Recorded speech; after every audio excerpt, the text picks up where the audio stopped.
Man, we're getting a lot of videos today, and oh, it's a fun day. Having so much fun today. I'm really having fun. All right, so now what we're gonna do, and I don't know if I'm gonna get an increase or not because I do have some volume thanks to this Home Defense 24 short ASA. There is some volume in here. We got some really good numbers with the 11.5 inch. With and without the Reaper 6-inch Reaper suppressor. But I have now added a 7.5-inch extension to the 11.5-inch barrel and also the 6 inches of the Reaper. Now the Reaper doesn't really count as barrel inches, but it is supposed to help with pressures and stuff, some kind of back pressures, so they say.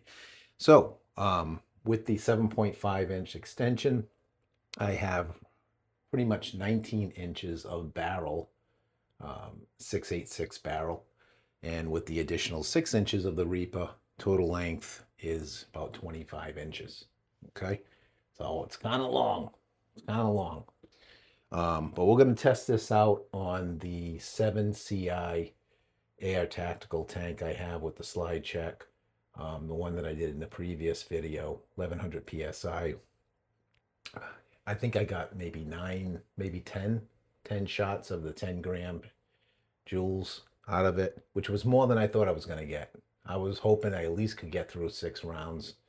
So what I'm going to do is I'm going to throw another squirt of silicone lubricant into the back of this ASA, and then I'm going to spin on my 1100 7CI tank, and then we're going to go back to the drum mag, which is preloaded with 18 of the 10-gram air tactical Joules. Okay, so we want to do that. So we want to spray in a little bit of lubrication.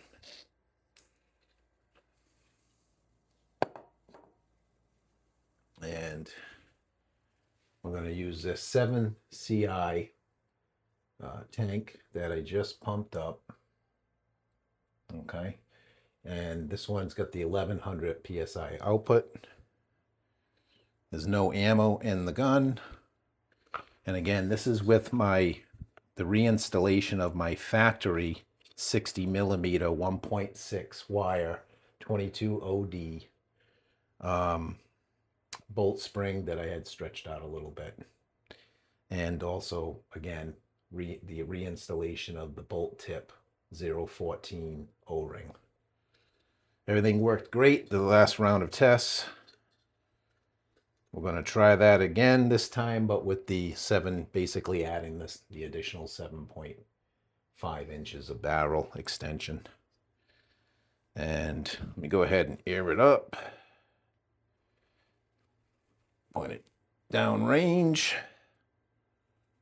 Actually, before I do that, yeah, we'll air it up and then I'll put my ears on.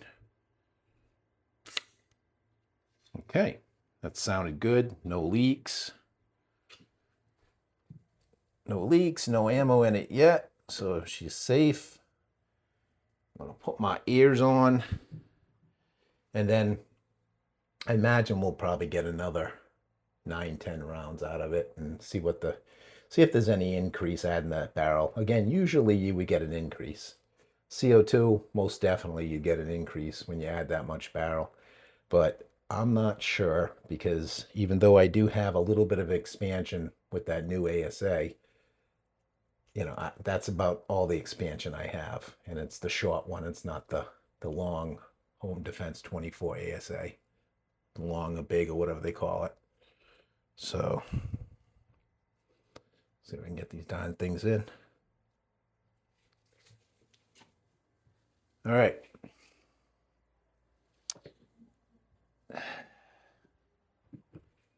It's the drum mag with the 10-gram in here. Like I said, we'll probably shoot, I don't know, I may even stop at 6. I just want to see if there's any increase at all adding this. If there's not much increase or no increase, I'm not going to be terribly surprised. Like I said, I don't have a lot of air volume at this point. the next thing I'll test probably the next coming days is I'll probably try to reintroduce the car stock with that additional volume, and hopefully I don't have an auto fire any longer. If I don't, then I'm sure I'm going to get definitely a real nice bump having that extra volume there. So, all right. So we'll run like 5 or 6 just so I can get some numbers on this.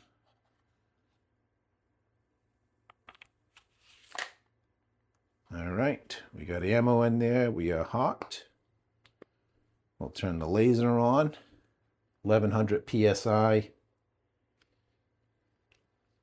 10-gram ammo with the total of 19 inches a barrel, 6.86 barrel. All right, shot 1, 473.3. Shot 2, 478.6. Shot 3. That one says 56.9, so there's something wrong with that. Shot 4, 468.7. Shot 5, 464.1. And shot 6, 464.1. Let's degas.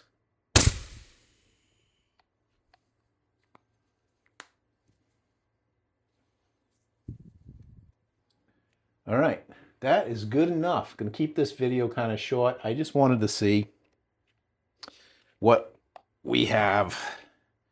Again, that was 1100 psi. The drum mag holding up good.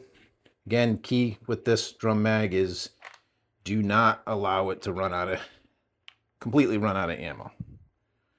All right, got a round left in there. Let's shake that bugger loose. There we go. All right, so, you know, not even knowing the numbers yet, I mean, you guys will know by the time you watch this, but I already see I definitely got a feet per second increase adding that 7.5 inch barrel. So that's good. I think I should probably be more up in the like 480s feet per second, I would think, even with these 10-gram Joules, if I was really using the barrel length. And again, I think for me to use that barrel length efficiently, I need more volume on the back end. So I'm working on that. I'm hoping that I'm gonna get this figured out with this car stock, and with a tank plugged directly into the car stock, that extra volume. I'm really hoping I'm gonna get it to work trouble-free, anyways, without auto fire. Because if you got auto fire, you got nothing. You got nothing. So that's gonna be next thing that I'll be testing for will be that. Also, I do want to try that ASA on the Intrabuster Gen 2. I'm kind of excited. I want to try that out and see what gains I can get over the MCS ASA, which I'm sure I'll get gains over that. It's not too hard. I mean, the MCS is not bad. For one thing, it's steel. It's all steel. I mean, that thing's solid. It's safe, you know. I would advise that anybody that has the Home Defense 24 ASAs that you routinely get in the habit of checking that firing pin in there and make sure it's not loose. You put enough rounds through it, that Loctite may be wearing out, or God forbid if for some reason they didn't use any Loctite, which would be crazy, but you never know. Check it, take it, unscrew it, take it out, put some fresh Loctite on it, the stronger one, and put it back in there. Give it some time to dry before you use it, because I did have an issue where it was loose. I'm very thankful that nothing got damaged. It didn't go shooting out the barrel or anything, but beware with that. It is a possibility it could happen. So just, word of advice, I'm not knocking the product. I'm just saying, also that ASA is aluminum. The MCS is steel, but the MCS is not really a performance product. It's a good, it'll get the job done is the way I like to put it. It'll get the job done and it'll allow you to feed CO2 through the rear of the gun. Like if you want to do 90 gram or 2 times 12 or whatever you can imagine you can come up with, and certainly HPA all day long. It's a safe product, but you would have to figure out how to add some more expansion if you really wanted to get any kind of power out of it. So at least that's my experience. So anyways, yeah, this is so far that factory reintroduction of the factory spring and putting the 014 back on the bolt tip, O-ring, putting that back on. Right now, I'm not having any further mag problems. Of course, with the drum mag, we kind of shouldn't affect that anyways. But even the factory mags that I was running on the previous test, so far so good. I don't know. Hopefully it remains that way. I'm not going to sweat it because I got a drum mag. So you got a drum mag, what else do you need, right? What else do you need? So anyways, thanks for watching, guys. Appreciate the comments, feedback. Keep it clean, keep it nice, and peace out.